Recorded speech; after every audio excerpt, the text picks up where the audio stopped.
I need to tell you something, and I mean really tell you something. Not the version of me you see in the news or in boardrooms or at shareholder meetings. I'm talking about the moment when everything stopped, when the noise of running the world's largest company went silent, and I was just a man, alone, with a decision that would change everything. It happened on a Tuesday morning. I was 61 years old, and someone very important to me gave me 72 hours to decide if I wanted to keep living the way I had been living, or if I was willing to admit that something was fundamentally broken. I didn't sleep that night, and I want you to understand why. Because if you're listening to this, if you're over 55 or 60 years old, this might be the most important conversation you and I will ever have. Let me take you back, not just to that Tuesday, but further back, because you can't understand the weight of that moment without understanding the weight of everything that came before it. I've spent my entire adult life building and building and building. Amazon, from a garage to a trillion-dollar company. Do you understand what that does to a person? Do you understand what it does to your body, your mind, your soul, when you decide that you're going to reshape an entire industry? And then another one, and then another one. I was 12 years old when I watched my grandfather die. He was a slow, methodical man, careful. He taught me things about discipline and patience that I would carry my entire life. But what I remember most is sitting in that hospital room, watching a brilliant mind trapped in a failing body, and thinking, that will not be me. I will control my life. I will control my destiny. That thought, innocent as it seemed at the time, became the engine of my entire existence. By the time I was in my late 20s, I was hungry. Hungry in a way that most people can't really understand. I wasn't hungry for money, though money came. I was hungry to do something that mattered, to build something that would last, to prove something, to myself, to my family, to the world. I wanted to be the kind of person my grandfather would have been proud of. I wanted to be unstoppable. So I built Amazon, and then I expanded it, and I kept expanding it. And every time I thought I'd reached the limit, I pushed past it. I pushed my people. I pushed myself. I pushed the limits of what people thought was possible in business, in logistics, in technology. I ignored people who said it couldn't be done. I ignored the criticism. I ignored the accusations that I was ruthless, that I didn't care about my workers, that I was obsessed with growth at any cost. And you know what? Some of that criticism was fair. Some of it was very fair. By the time I turned 50, I was one of the richest men in the world. Richest. Let me tell you what that word actually means when you really live inside it. It means power. It means control. It means that everywhere you go, people are waiting for what you're going to say next. It means that your decisions affect millions of people. Millions. And I felt the weight of that. I felt it constantly. But I also felt something else. I felt alive in a way that I'm not sure I can really explain. But I also felt something else, too. Something that I didn't want to admit. I was exhausted. Not the kind of exhaustion you feel after a hard day's work. This was deeper. This was the kind of exhaustion that comes from running, always running towards something that you can never quite reach. Because once you reach one mountain peak, you immediately see the next one, and the one after that, and the one after that. And you think, well, I can't stop now. I can't stop now because if I stop, what happens to all the people who depend on me? What happens to all the potential that hasn't been realized yet? I was waking up at 4 in the morning, every morning, not because I had to, but because I couldn't turn my mind off. Because somewhere in the world, something wasn't being done as efficiently as I thought it should be done. Somewhere there was a problem that only I could solve. Somewhere there was a deadline I was missing. My marriages suffered, both of them. I was absent. Physically present sometimes, but mentally absent almost always. My children, I have 5 of them. They knew who I was, but I wasn't sure they knew me. Not really. I was the man who was busy saving the world, building the future, changing, retail, going to space. I was the man on magazine covers. I was the man who had everything, except I didn't have time, and I didn't have peace. By the time I was in my late 50s, I started to notice something. I was looking in the mirror, and I didn't recognize the person looking back at me. Not because my face had changed, though of course it had, but because my eyes were different. They looked tired. They looked lost. I remember one specific moment. I was in a meeting with some of my top executives. We were discussing quarterly earnings, market expansion, new initiatives, and I realized that I wasn't actually listening anymore. I was just performing the role of Jeff Bezos. I was doing what Jeff Bezos was supposed to do, and nobody in that room knew it. They probably still don't, but I knew it, and it scared me. So I started to reach out, not publicly, privately. I started talking to people I trusted, my wife at the time, some close advisors, a therapist. Yes, even billionaires see therapists. And if you're listening and you think you're too old to need one, you're wrong. I started reading things I hadn't read in decades. Philosophy, spirituality, psychology, books about what it means to actually live a life, not just build one. And somewhere in there, someone very important to me, someone I love, they said something that shook me to my core. They said, "You're not actually here anymore. You haven't been here for years. And I need to know if you want to come back, because if you don't, I can't keep waiting." And they gave me 72 hours to decide. That's the moment I need to talk about, because this is where it gets real. This is where it stops being about business success or wealth or even about me, and it becomes about something fundamental that I think you need to hear. I spent the first 12 hours in denial. I convinced myself that the person I loved was exaggerating, that they didn't understand the demands of what I was doing, that they were being unfair. I mentally constructed arguments. I prepared rebuttals. I thought about all the reasons they were wrong, and I was right. But I couldn't quite make myself believe it. The second 12 hours, I was angry. How dare they give me an ultimatum? How dare they not understand the vision? How dare they prioritize their own needs over the needs of the millions of people who depended on the work I was doing? I was actually angry. I remember walking around my house, a very large, very empty house, and thinking about all the ways I could prove them wrong. But by the third 12 hours, something shifted. I was sitting in my study, and I picked up a photograph. It was from years ago. I was with one of my sons. I can't have been more than 40 in the photo. We were both laughing about something. I couldn't remember what. My son was looking at me like I was the most important person in the world, like I was a hero. And I realized something that almost broke me. He doesn't look at me like that anymore. When was the last time I had actually sat down with him? Not in a car on the way to something else. Not at a family dinner where I was checking my phone. When was the last time I really sat with him and just was present? I couldn't remember. And I realized, sitting there in that study, that the person who gave me that ultimatum was right. Completely right. I wasn't here. I'd been gone for so long that I'd forgotten what it felt like to actually be present in my own life. Here's what I want to tell you, and I need you to really listen to this. If you're over 55 or 60 years old, I'm talking directly to you. I know the pressure. I know what it feels like to believe that you have to keep proving yourself. I know what it feels like to think that the moment you stop, the moment you slow down, everything falls apart. I know, because I lived inside that belief for decades. But I want to tell you something that took me 61 years to understand. That belief is a lie. A beautiful, seductive, powerful, but a lie nonetheless. There is a difference between being important and being alive. There is a difference between building something and being a part of something.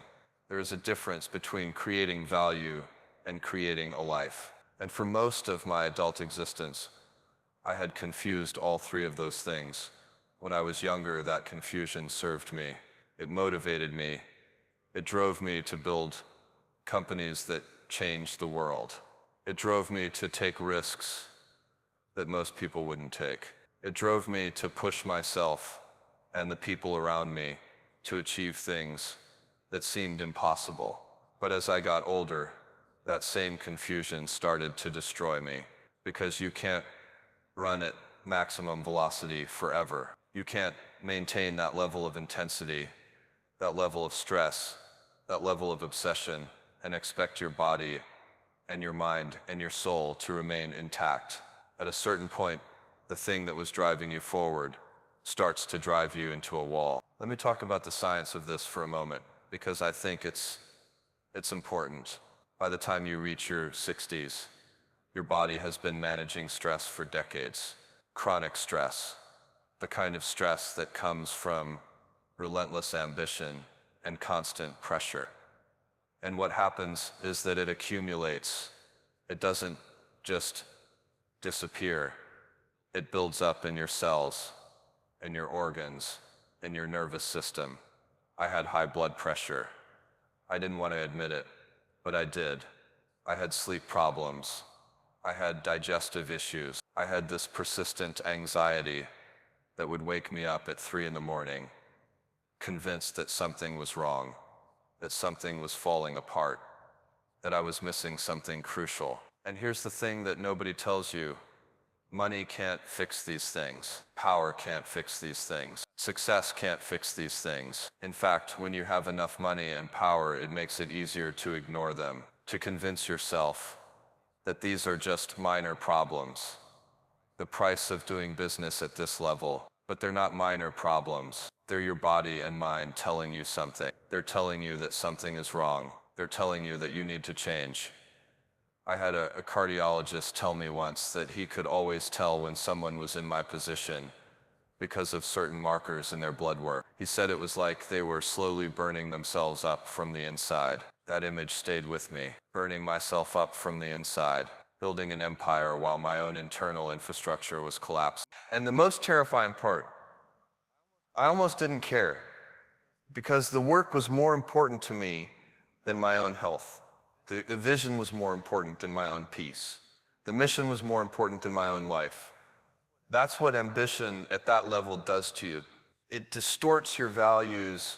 It makes you willing to trade things, your health, your relationships, your peace of mind, for the sake of the vision. And because you're successful, because the vision is actually being realized, you never get concrete feedback that this trade-off is a bad one. You only feel it in your body, in your sleep, in your relationships.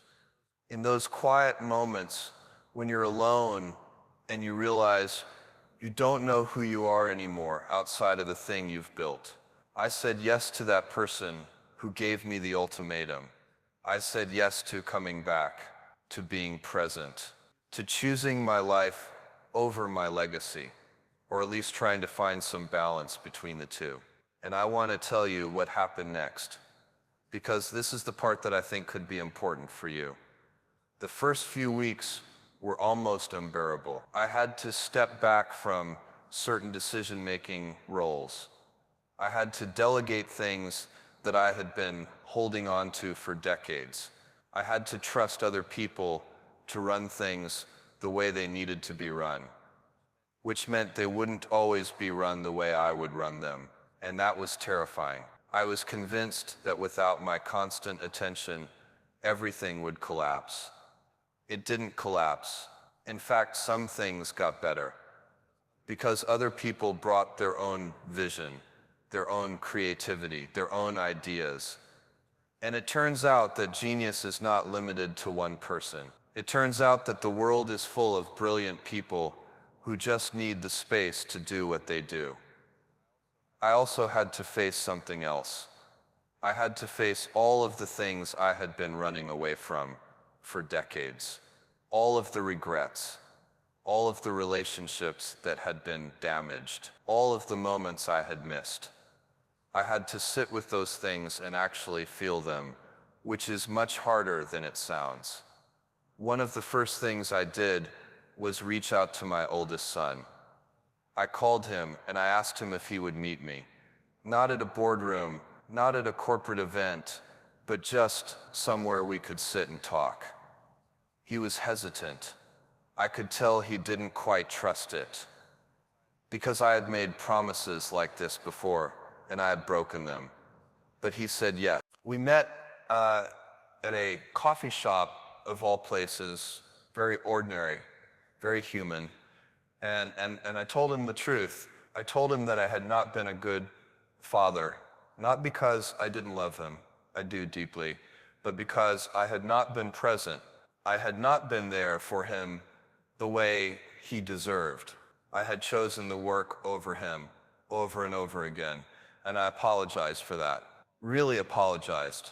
Not the kind of apology that comes from guilt, but the kind that comes from genuine recognition of harm done. And he cried. We both cried. And he told me things that I had not known, things that had been bothering him for years, things that had made him feel like he didn't matter, like he was secondary to my work. That conversation was harder than any business negotiation I have ever had in my life. But it was also more valuable, because in that conversation, I started to become present again. Over the next several months, I made similar conversations with my other children, with my ex-wives, with people I had worked with, who I knew I had pushed too hard, demanded too much from. Some of those conversations went well, some went less well, but I had them. And in the process, I started to understand something very important. Success at the level I had achieved it requires a certain kind of person. It requires someone who is willing to sacrifice things. It requires obsession. It requires the ability to push past normal human limitations and desires. And for a time, that person was me.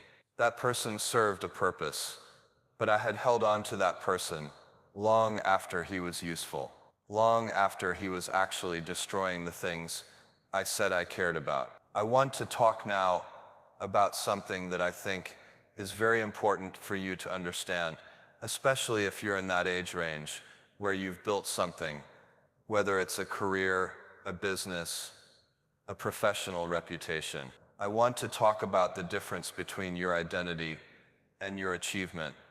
For most of my adult life, I was not Jeff Bezos, the person. I was Jeff Bezos, the Amazon founder. Jeff Bezos, the billionaire. Jeff Bezos, the visionary. My identity had completely merged with my achievements. So when someone threatened my achievements, when someone questioned my methods or criticized my company, I felt personally attacked, because there was no separation between my self-worth and my accomplishments. And here's the thing, that is actually a very fragile way to live, because if your identity is entirely dependent on your achievements, then any threat to those achievements is a threat to your very existence. So you have to defend them at all costs. You have to keep building. You have to keep proving. You have to keep achieving, because if you stop, then who are you? That's what I was dealing with. And I didn't even fully realize it until I started having to step back and be just a person, not a CEO, not a billionaire, not a visionary, just a person sitting with his son, trying to remember how to be present. And you know what I discovered? I was still here. Even without the achievements, even without the constant building and proving and pushing, I was still here. I was worth something just because I existed, not because of what I had built.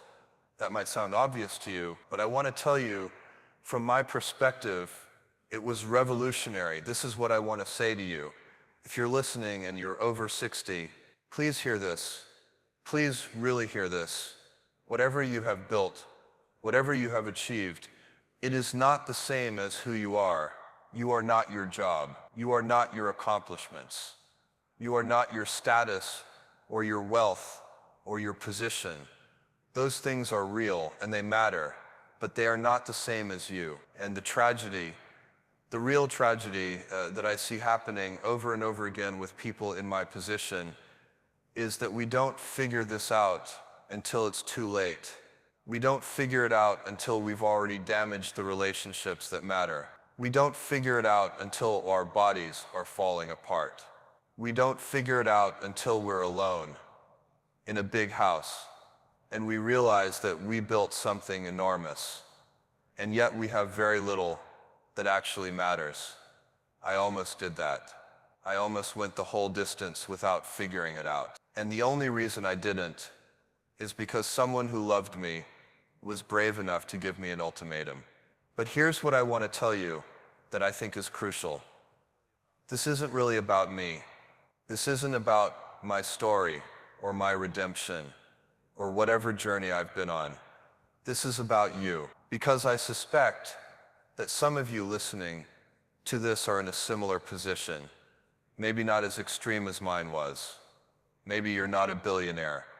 Maybe you're just someone who has spent decades focused on their career, their business, their reputation. Someone who has been so focused on the future and on building that they have forgotten to actually live. And I want to warn you about something, because I've learned it the hard way.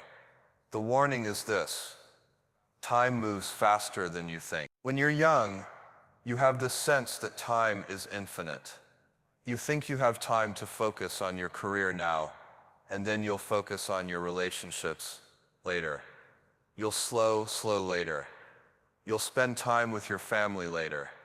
You'll figure out who you are outside of your work later. But later comes and you're 60 years old, and you realize that you still haven't done those things, or you've only done them partially, or you've done them in a way that's too little, too late. I'm 61 years old now, and I can tell you that I've lost things that I can never get back. Moments with my children, moments with my wives, moments of peace and presence that I could have had if I had made different choices. Those moments don't come back. You can't reclaim them. And what's particularly cruel is that by the time you realize what you should have been doing, you're running out of time to do it. It's like you spend the first 60 years of your life running toward the top of the mountain, and then you get to the top and you realize that there's something much more beautiful at the bottom that you walked right past.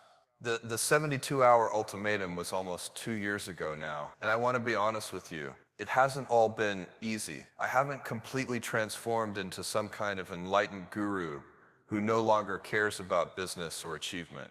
That's not who I am. I still care about Amazon. I still care about the work. I still believe in the vision. But what has changed is the relationship I have with it. It no longer owns me.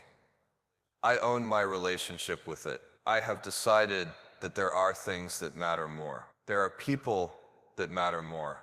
I have built new habits. I wake up earlier, but not to work. I wake up to think, to read, to meditate, to sit with myself and figure out who I am outside of the constant doing. I spend time with my children, real time, not time between meetings. I'm learning about their lives, their dreams, their struggles, and I'm being honest with them about mine. I have a relationship now with someone who knows that there are boundaries, who knows that work is not more important than the relationship, who knows that I will not sacrifice our time together for the sake of a business deal. And it's terrifying, actually, to be in a relationship where you can't use your work as an excuse, where you have to actually be present and vulnerable and honest. And my health has improved. My blood pressure is down. My sleep is better. I don't wake up at 3 in the morning anymore with that constant sense of anxiety, because I'm not burning myself up from the inside anymore, because I'm actually taking care of myself. I'm also starting to think about my legacy in a different way. When you're young and ambitious, you think that your legacy is the things you build, the companies, the innovations, the changes to the world. And those things matter. They do. But I'm starting to understand that my real legacy is the relationships I have, the impact I have on the people I love, the kind of person I'm being, not just the kind of things I'm building. I want to close with something that I think is important. If you're listening to this and you're over 55 or 60 years old, I want you to look at your life right now. I want you to really look at it. I want you to ask yourself some questions. Am I the person I wanted to become? Not in terms of achievements, but in terms of how I'm living day to day. Am I present in my relationships? Do the people I love know that I love them? Or do they know me primarily through apps? When was the last time I did something just because it made me feel alive, not because it advanced my career? When was the last time I was still, really still, and just sat with my thoughts? What would I regret most if I died tomorrow? What moments would I wish I had paid attention to? These are hard questions, but I think they're important, and I think the sooner you ask them, the better. Because the truth is this: you cannot buy back time. You cannot build your way to peace. You cannot achieve your way to contentment. And if you wait until you're my age to figure that out, you're going to regret it. I spent 6 decades of my life in the pursuit of something that I thought would make me happy, and it did. It was the attempt to be present, to be vulnerable, to be human. Those were the things that actually moved me towards something like happiness. So whatever you're doing, whoever you are, whatever you're building, I want you to ask yourself, is this worth the time I'm spending on it? Is this worth the relationships I'm sacrificing for it? Is this worth my health, my peace, my presence in my own life? And if the answer is no, then I want you to have the courage to change. Not eventually, not later, now, because later might be too late. The 72 hours that someone gave me were a gift. They were a wake-up call that I probably needed. But you don't have to wait for someone to give you an ultimatum. You can give one to yourself. You can decide right now that things are going to be different.